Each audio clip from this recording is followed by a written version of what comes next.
on the second week of reopening the church building and had a few people show up in-house, had some more people online, and some of you are gathering in church at home groups and lots of different stuff. Basically, we're at a point in our church history where people are gathered all over the place, and yet they're still a part of Mountain View Church. And we're in this process of reopening, and we sent out a survey. Some of you filled that out. Thank you so much for doing that. Our church leadership received some data, and I promised that I would release it all to you. And so here we go. The first question in the church building reopening survey was, throughout the month of July, this month, I am planning on attending, and it was kind of a fill in the blank. 26% of you said you are planning on attending church on Sundays in the church building. 9% said you're going to do it in a church at home group. 47% of you said that you're going to continue to watch online in the church at home platform, but on Sunday mornings during the scheduled time. So kind of like the online gathering. 13% of you said you're going to watch online, but outside of the scheduled gathering time. So this is kind of our church on demand platform where you can watch when you want, how you want. And that's great. 6% of you said, I will not be attending in July in any capacity. Considering the majority of people are planning on watching online, either church on demand or church at home. The second question, if you plan on attending digitally, which platform do you plan on using? 23% of you said you're using Mountain View Church at Home. 9% of you said you're planning on using or you're going to be using Mountain View Church on Demand. 49%, this is the big one, almost half of you said that you are watching digitally on Facebook. So right now you're on Facebook, so that's a big content carrier as far as our church and where you prefer to watch virtually. 14% of you said you watch on YouTube, and then 5% other platforms. So that's really great. It's good information for us. And we're just going to continue to push into those platforms and provide that for you. Question number 3, it was a quote, and whether or not you agree with this statement. The Mountain View Church physical gathering strategy, which we put out in the spring, is a good plan, and we should continue following it. So 13% said you strongly agree with the statement. 60% said that you agree with the statement. 2% disagree with the statement. 2% strongly disagree with the statement. And 23% of you have not read the strategy. This was a physical gathering strategy, a reopening strategy that we released, and how different ministries are going to work, how preaching is going to work, music, when are we going to do that, and some numbers, right? We had this, gatherings of 10, and now we've kind of moved to bubble groups, and now we've got groups of 50 that are allowed in the church building.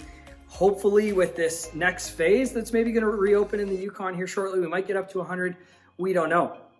But as we looked at that, we put out a strategy, and according to this, 73% of you either agree with the plan or either strongly or just in general agree, and only 4% of you disagreed with the plan in any capacity, and 23% of you didn't read it. So for you 23%, I would encourage you, if you haven't, it's a really important document to know what's going to come in the future. So I know it's kind of lengthy because it has kind of some different procedural things, but it's worth reading because then you'll know where we're headed. And for those of you, clearly most of you agree with this plan, and so we're thankful. We celebrate that. It's affirming for us. It's affirming for me as a pastor to know, okay, we're doing pretty good. Okay, so now we moved on to August, the fourth question. The question here was, beginning August 2nd, first Sunday in August, Mountain View Church should modify the gathering strategy in order to provide. So this was a way that we could kind of find out what's the most important for you. So look at this. So for example, live music and singing from the stage. Only 43% said that we should modify that. In other words, encourage it or allow it sooner. So less than half, just less than half of you believe we should have it starting in August. Only 15% of you believe we should have coffee and tea in August. And 49% believe that we should have live preaching from the stage starting in August. Again, just less than half. So singing and preaching seem to be pretty closely tied, that less than half believe we should start that in August. And a fuller modified children's program, we broke that down. Some of you thought a full program, some thought modified. But again, we're just under half again. Only 41% believe that we should have a full or modified children's program starting in August. And 6% of you believed we should start all of the above in August. And 36% of you believe we should start none of the above in August. It's interesting how we've kind of felt as our church leadership, our ministry team, staff, as we've talked to people, we really feel that there's a division out there and a kind of a polarization in people's comfort level with physical church, physical gathering church. And we kind of felt that in the comments, but this was going to give us some concrete data on whether or not there really is a polarization, and we definitely saw it. So again, maybe some of this you might agree with it, disagree, but this is more affirming that people have different opinions. So some of you may read this and think, wow, this is really defeating. People are all over the place. Well, that's not actually defeating. Don't take that. For me, I just feel that there's an affirmation that some of you are very concerned about COVID-19 and a second wave, and that's fine. I'm okay with that.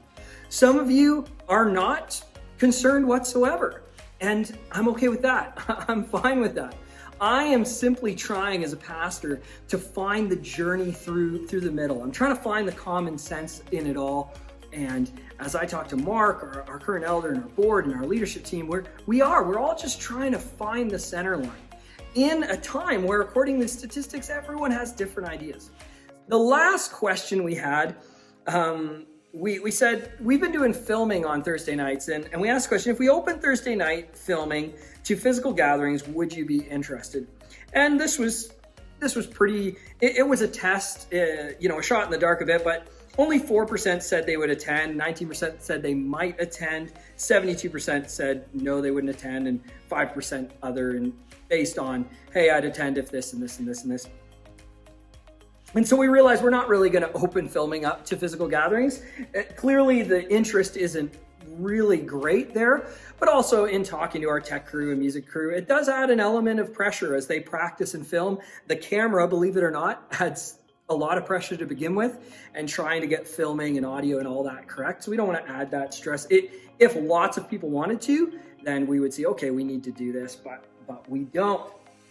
So that's where we're at. If you have any comments or questions about this survey and releasing it, then make sure you let us know. And we want to try to give you as much information. We want to take in information. We want to communicate well. So thanks for helping us do that. And thanks again for filling out that survey. I really appreciate it. It helps us navigate.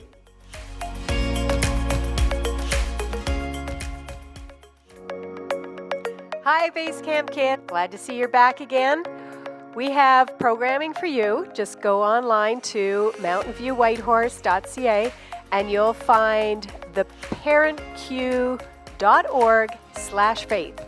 That's where you'll find the videos and the parent guides. So your parents can help you with that and get you set up.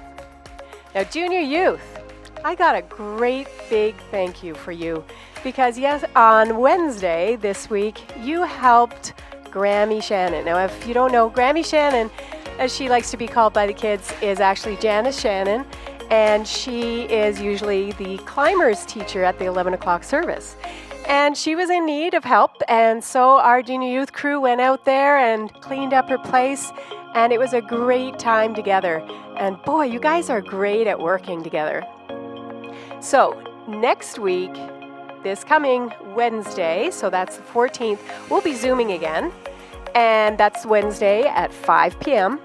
And then the following week, Grammy has invited us back to her place for a hike and a wiener roast.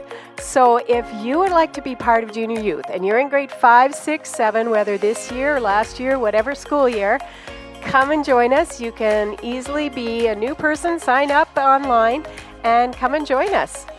So now it's over to Jeremy. One last little update regarding Basecamp.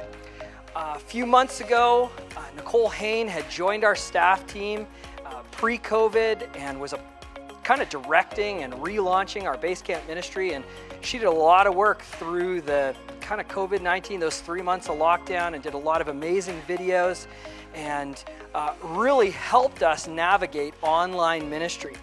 That being said, Nicole has decided to move on to other things, and we just want to take a moment to thank Miss Nicole. We want to say thank you to her for all her work and all her efforts. Pray for our Base Camp ministry, pray for those individual leaders, and pray for the next director of Base Camp, as well as pray for Nicole as she's on to new things and as she hangs out here doing different stuff. Again, please join us in thanking her and praying for her.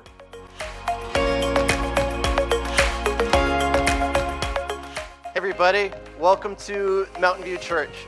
Whether you're joining us at home, online, or in our building, we're so happy to have you here. If you head on over to our website at mountainviewwhitehorse.ca, you'll see a Get Connected link there. If you just fill out that quick form with a few details, we'd love to get to know you.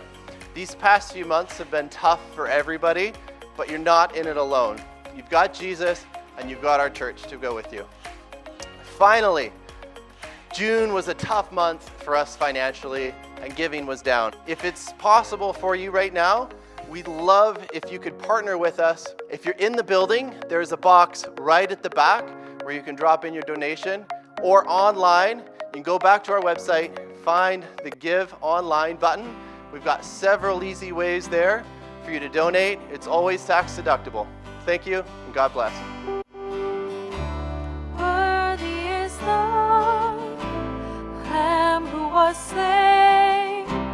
Holy, holy is He. Sing a new song to Him who sits on heaven's mercy seat. Holy, holy, holy is the Lord God Almighty, who was and is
have been going through a series called Make It Count, using an ancient biblical text, Ecclesiastes in the Old Testament. The question we've been asking is, if you only had today, if you knew that this was the last 24 hours in your life, how would you make it count? What would you do differently? Because King Solomon, who many scholars believe wrote this, that he looks at the end of his life, and as he's looking at the end of his life, he's just taking a perspective and saying, hey, there's some big stuff here we need to pay attention to. And he deals with difficult topics and questions, and we've had to, over this series, ask ourselves questions that he brings up. And the past couple chapters, he's been focusing in a lot on foolishness and wisdom, or sometimes he's called wisdom and folly. And he's looking at that. What does the world look like with those who are wise? And what about foolishness in life or folly in life? Last week we talked about a great kingdom that was building siege works and was going to attack a city, but that one poor wise man helped the city, saved the city through his wisdom. But the sad part is that they forgot about him in the end. Once he had saved them, they're like, okay, we're done with you. And so there's like this balance that we need wisdom. It can help us a lot. But a lot of times when life's going well for us and life's easy, we don't often cling to wisdom. We kind of do what we want, which just fleetingly doing what we want is actually foolishness. Today, as we move into chapter 10, Ecclesiastes chapter 10, we're going to talk a little bit more about folly. Now, folly, a dictionary definition, because we don't use it a lot in modern English language, but it's a lack of good sense or foolishness, or folly can be a foolish act, idea, or practice. So once again, anytime we're going to talk about this word folly a lot, remember, say, okay, folly is a lack of good sense, foolishness, or a foolish act, idea, or practice. Okay? So with that in mind, let's get into Ecclesiastes 10. If you're new to reading the Bible, and you're kind of like, ooh, where do I turn to? Don't worry about it. Just go to the table of contents. You're going to look up Ecclesiastes if you have a print version, and you're going to find it, Ecclesiastes 10, Ecclesiastes chapter 10. If you happen to be watching through our website and the online platform there, you're going to actually see a little icon that says Bible, and you can click on Bible, and a digital Bible, will open up beside the screen so that you can kind of watch this video and the slides that will run, as well as have the scripture passage right there beside it. Or if you're watching on a mobile device, open up a new window and open up your Bible app. If you have one, download one, search ECC 10, and you'll be able to get there. So we're going to dive in. We're going to look at Ecclesiastes 10, verses 5 through 7 first. 5 through 7 first. Here's what it says. There is an evil that I have seen under the sun, as it were an error proceeding from the ruler. Folly is set in many high places, and the rich sit in the low place. I have seen slaves on horses and princes walking on the ground like slaves. For those of you that aren't familiar with biblical text, and maybe you just heard something about slaves, before we unpack this, it's important to note that in the Bible sometimes it talks about slavery and slaves, not in a way of saying that, hey, this is a positive thing, but simply saying this was the life in the ancient world. In the ancient world of kings and kingdoms, slavery was a part of it. And he's giving a little idea here that slaves being on horses and princes being on feet, that this points to something significant. So again, it's not really pro-slavery. It's more about giving us a bigger principle, a bigger idea, a bigger contrast. This is kind of the principle behind what he's saying, is that folly can be found in high places. For us, we need to understand, we don't always follow it, but if someone is rich and powerful and has lots of status and popularity, sometimes in our world, we can start to think, hey, I should follow this person, or this person's really great and amazing and they've achieved a lot. But what Solomon wants us to understand is, hey, just because someone's in a high place doesn't mean that folly can't hit them. They can lack good sense, common sense. They can be foolish. A foolish decision, they can make it. Everyone has fallen, even those in high places. And then he gets in this example of slaves and princes. He's saying, as he's looked at his life and as he's looked at situations, he has seen princes that have been walking on feet, that have made poor decisions and lost everything, but that he's also seen slaves that have made good decisions and end up on horses. In that time, slaves didn't ride horses. Only the rich could own horses and rode around on horses, right? So he's making a parallel that sometimes you may have someone in great high position, but they can make a foolish decision and they can find themselves on their feet. If you think about it, how many times, even in our modern world, does the person who inherits the kingdom make foolish decisions? What I mean is, maybe there's someone who has a huge business and they worked for it. They were just an average Joe, but they worked hard and made really good business decisions, and they worked themselves up to have maybe a huge empire and a vast kind of modern kingdom in business and platform and power. And their son or daughter inherits it. And what we see so many times in kind of the wealth world, the Hollywood world, all that is the person who just is given the keys to the kingdom without working for it or without really having the wisdom to take it often is found in folly.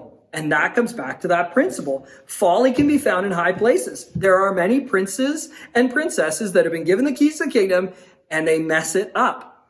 You and I might be given something significant. We might have something significant in our life and we can mess it up. Let's move on to the next passage. Solomon's going to give two examples of this. First, verses 8 and 9. He who digs a pit will fall into it, and a serpent will bite him who breaks through the wall. He who quarries stones is hurt by them, and he who splits logs is endangered by them. So this principle is really based that folly happens without warning. Folly happens without warning. The statements, notice that they start with he who, okay?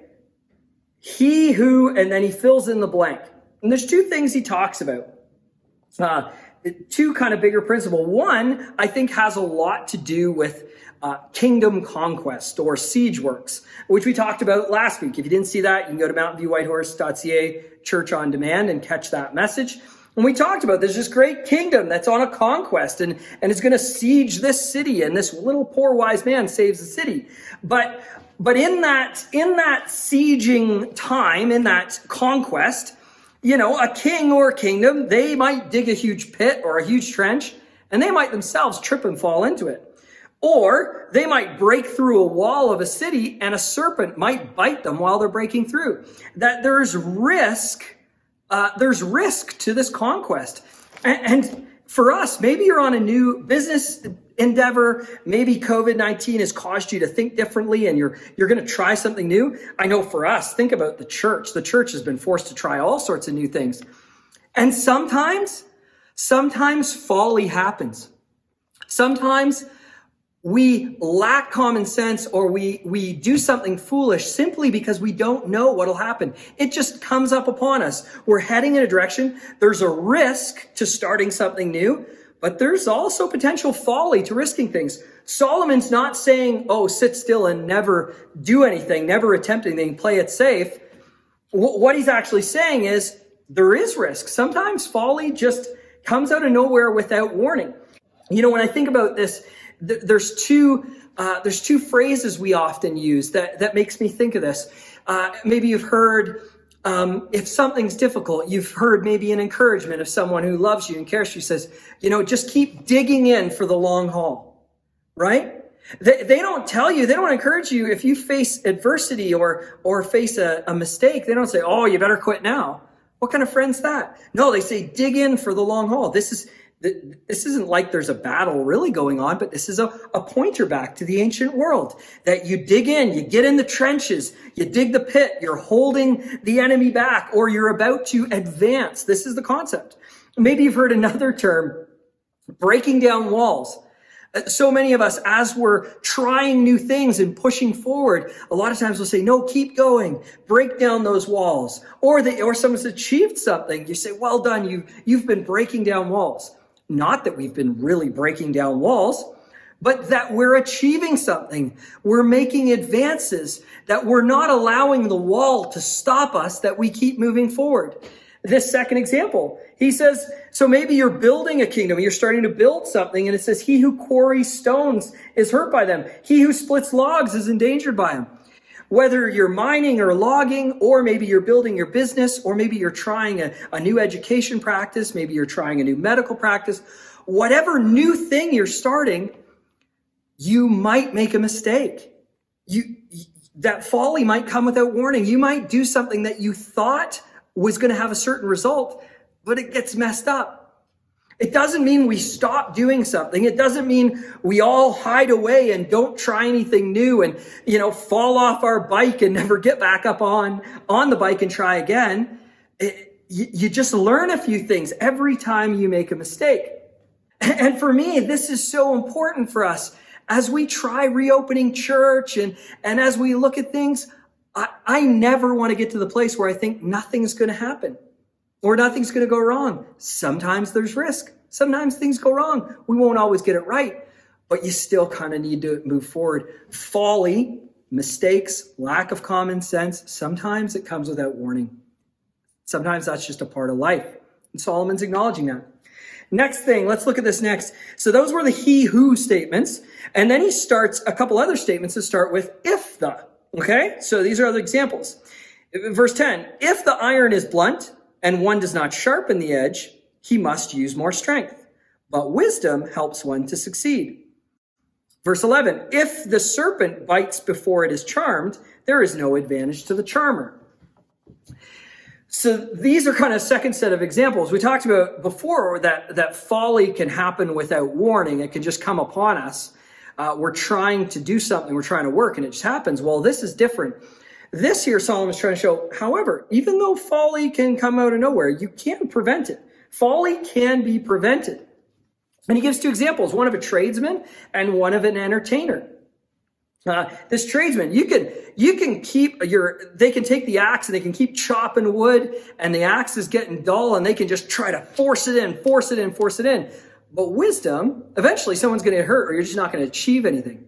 Wisdom would say, stop, sharpen the axe, and then start cutting again. Work smart. Folly can be prevented.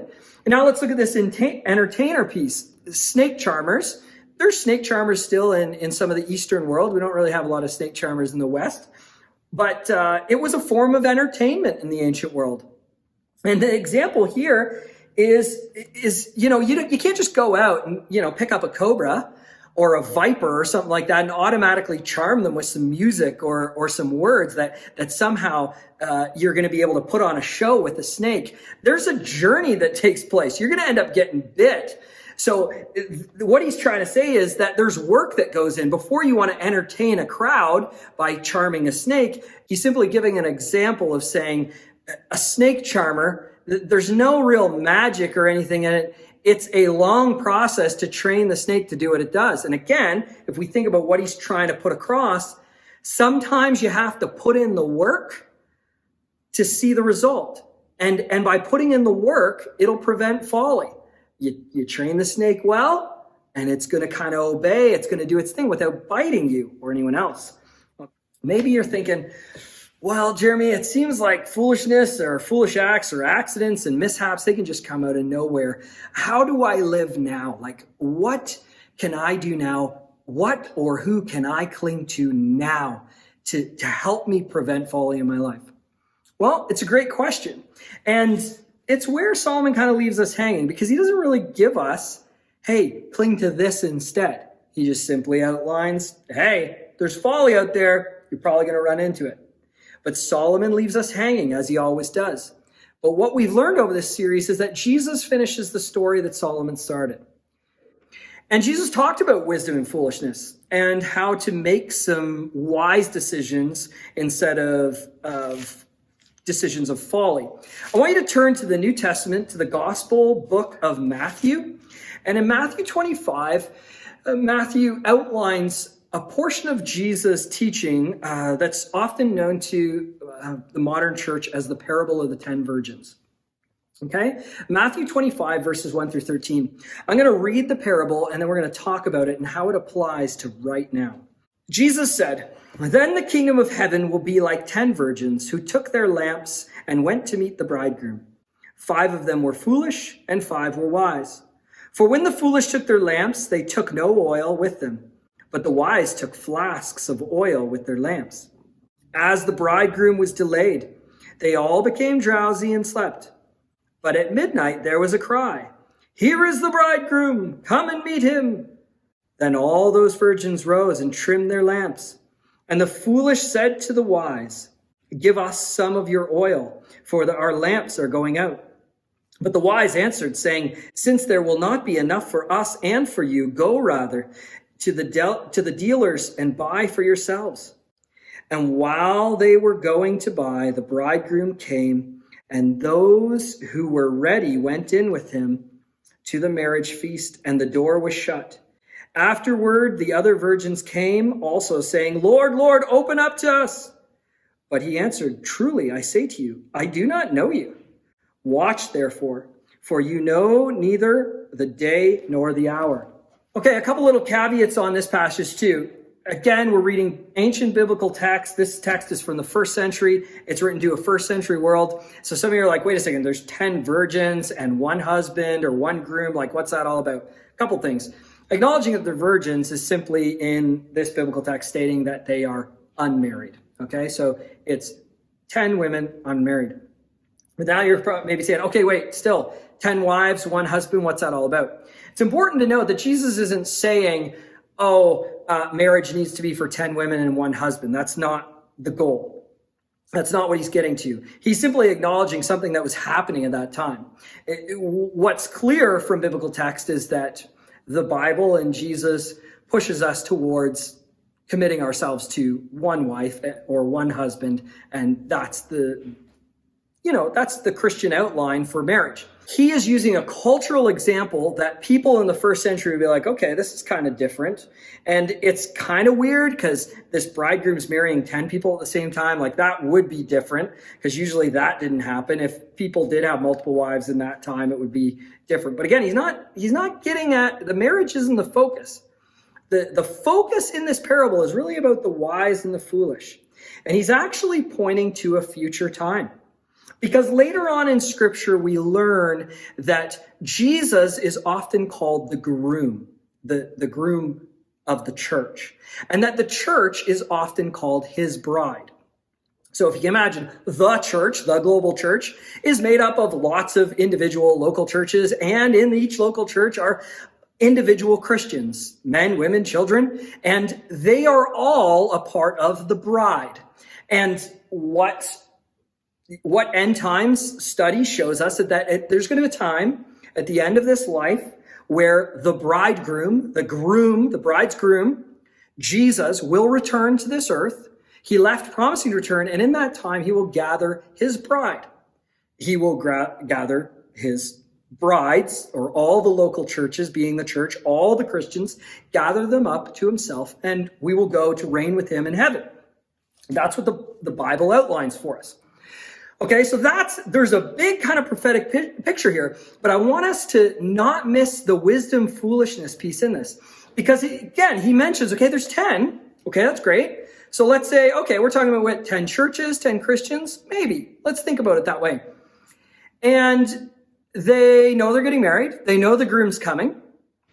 And some of them, 5 of them, who seemingly have wisdom, are prepared.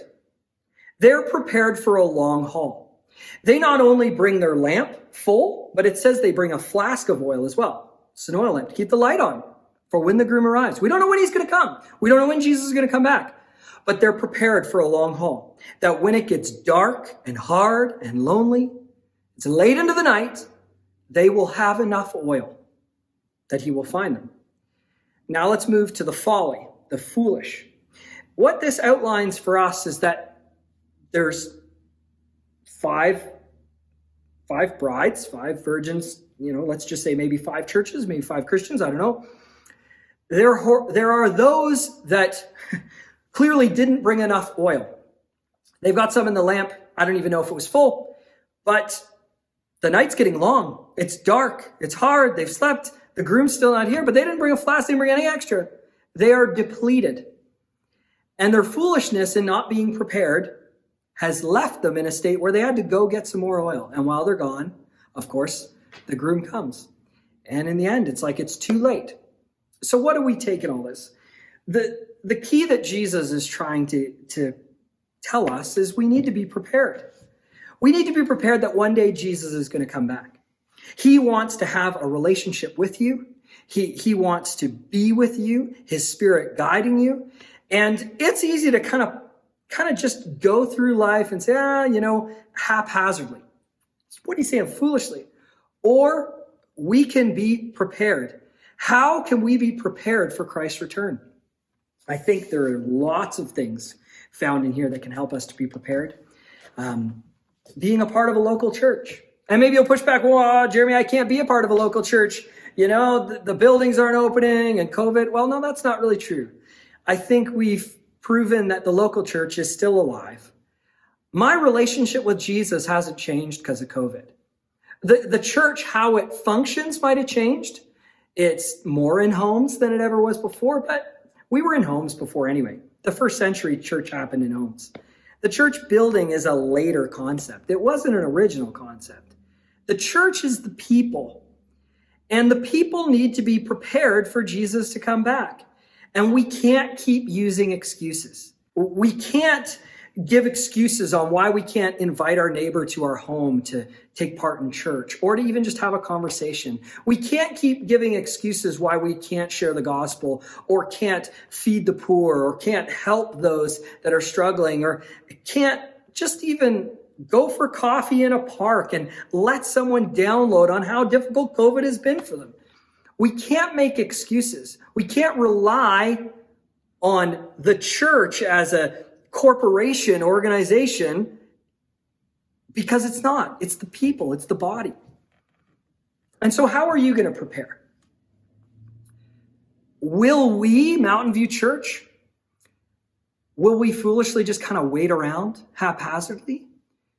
Or will we make sure that our lamp and the extra flask is full? Will we pursue Jesus so desperately that we're full and we're ready for his return? And we will not let anything stop us from continuing to share the gospel, continuing to invite people, introduce people to Jesus. Maybe right now you're watching this and you feel a little bit out of sorts because you're thinking, I don't really know about any of this. I just got lost on the internet and landed here. That's okay. I am telling you that there is a need in your heart, and it's the same need in everyone's heart. And there's something more. They know there's something more. They know they need something more. There's a calling towards something more, and I'm telling you, it can be found in here. And it's actually a person. The entire Bible leading to and from Jesus Christ. This entire gospel story, the story of humanity, is one of a fallen people. Humanity fallen because of sin, separated from God, but that God loved us so much that he sent his one and only Son to die on a cross, that the sins, the wrong, the evil, the suffering placed on his shoulders, and he would die and pay for it. But that 3 days later, he would rise from the grave, conquer it all, making a way. That even though we're not pure and we don't feel holy or righteous, but that through his righteousness, we may have access to his kingdom. Right now, if you are searching, you have access through Jesus. He is waiting. And for those of you that are my brothers and sisters in Christ and known Jesus for a long time, and you're struggling, moving away from Jesus, moving away from the local church, that won't help. The Bible's pretty clear on that, and church history is pretty clear on that. Now's the moment. COVID's not going to disappear overnight unless God sees fit, and he might. This is a long haul, and so this is a call. It's going to be a long night. It's going to be hard. I'm not super excited about it, but I'm excited on what God might do with it. And so I'm asking, will you join with me? Are you ready to dig in and use your gifts and abilities for Christ? If COVID doesn't go away for a year or two, are you okay with that? Are you ready? If it's that long and hard of a night, do you got enough oil in the flask? Jesus is the source. So let's make a commitment today. We're going to fill the oil lamps. We're going to fill the flasks. And we know this is a moment of waiting and a lot of unknown. And we don't know when things are going to come back to normal or if they will. But we do know Jesus is coming back. And so we're going to anticipate. We're going to be prepared so that we're not caught into foolishness, that folly won't overtake us. In wisdom, we're going to pray, and we're going to ask that Jesus sustain us.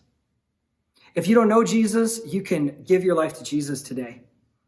If you've been distant and the lamp and the flask are empty, we can fill that today. Let's get prepared.